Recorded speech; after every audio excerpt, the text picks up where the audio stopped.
Hey, church folk, got a question for you. Would you be concerned to learn that you've probably been missing the most important part of your pastor's Sunday morning sermon?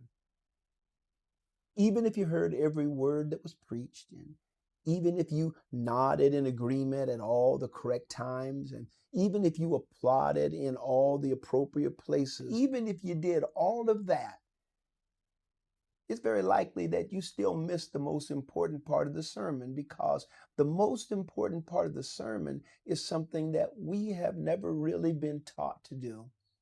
Here's what I mean. At the end of the Sermon on the Mount, and yes, this is Jesus preaching, not just any preacher. Jesus preached a life-changing message.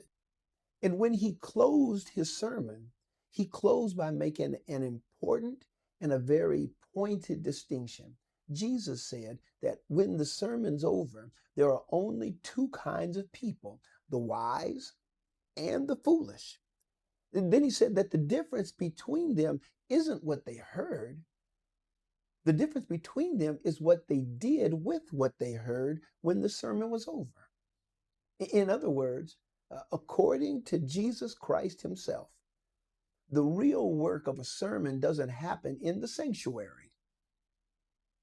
The real work of a sermon happens when you leave the sanctuary.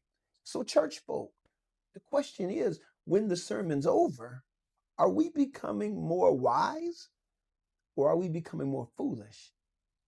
If you leave the church and you don't have a plan for how you're going to look more like Jesus than when you came into the church, then isn't it fair to say that you missed the most important part of the sermon? And remember this, that a sermon is never preached for you to simply hear.